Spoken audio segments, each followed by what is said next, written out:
নির্বাচনী বিধি ভঙ্গের অভিযোগ তুলে মানিকচকে বিজেপি প্রার্থীর বিরুদ্ধে সরব হলেন সিপিএম প্রার্থী দেবজ্যোতি সিনহা। অভিযোগ, মানিকচকের মথুরাপুর অঞ্চলের 91 নম্বর বুথের রায়পাড়া গ্রামের একটি আমবাগানে অন্নপূর্ণা যোজনার নামে ফর্ম বিতরণ করা হয়েছে।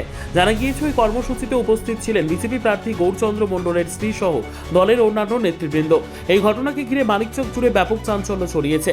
সিপিএম প্রার্থী দেবজ্যোতি সিনহার দাবি, সরকারে আসার আগেই সাধারণ মানুষকে বিভ্রান্ত করছে বিজেপি।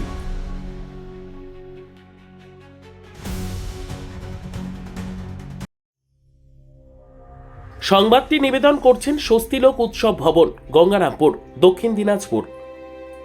আমাদের ইলেকশন এজেন্ট আমি যেহেতু প্রার্থী, তিনি হঠাৎ করে জানতে পান যে মথুরাপুরে আমাদের হচ্ছে যে ফতেনগরে একটা খিচুড়ি খাওয়ানো হচ্ছে এবং হচ্ছে মহিলাদেরকে বিভ্রান্ত করে ভুল বুঝিয়ে অন্নপূর্ণা যোজনায় 3000 টাকা দেবে বলে সেইটার ফর্ম ফিল আপ করছে। এবং এটা জানার পরে সঙ্গে সঙ্গে আমার ইলেকশন এজেন্ট অবজারভারকে জানায়। তারপরে অবজারভার গিয়ে যখন হানা দেয়, রাতের বেলা হচ্ছে যে তারপরে ওরা সব কিছু নিয়ে পালিয়ে যায় ওখান থেকে। এখন আমার প্রশ্ন, সরকারেই এলো না, অন্নপূর্ণা যোজনা দেবে কি করে? এই সময় ফর্ম ফিল আপ কেন? এটা তো সরকারের কাজ। একটা অংশের লোকজন অলরেডি একটা বোঝাপড়ার ভিত্তিতে বিজেপির ভোট করছে। এবার ওই সব করে হবে না। সর্বোত্তম সুযোগ সুবিধে রয়েছে আতিথেয়তায়। সুপরিচিত স্বস্তিলোক উৎসব ভবন, অতিথিদের যে কোনো অনুষ্ঠানের জন্য উপযুক্ত ওয়ান স্টপ ডেস্টিনেশন।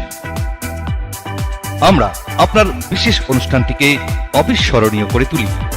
স্বস্তিলোক উৎসব ভবন, শিববাড়ি রোড, গঙ্গারামপুর, দক্ষিণ দিনাজপুর।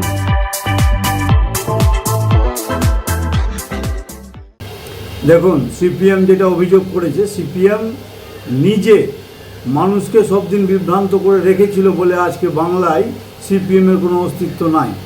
আমরা ভারতীয় জনতা পার্টি, আমাদের মোদিজি, অমিত শাহজি ঘোষণা করেছেন, আমাদের যে ঘোষণাপত্র বেরিয়েছে তাতে লেখাই আছে যে বিজেপি যখন সরকারে আসবে পশ্চিমবাংলায়, তখন মায়েদেরকে অন্নপূর্ণা যোজনায় তাদের অ্যাকাউন্টে 3000 টাকা করে দেওয়া হবে। এটা আমাদের বিজেপির ঘোষণা আছে।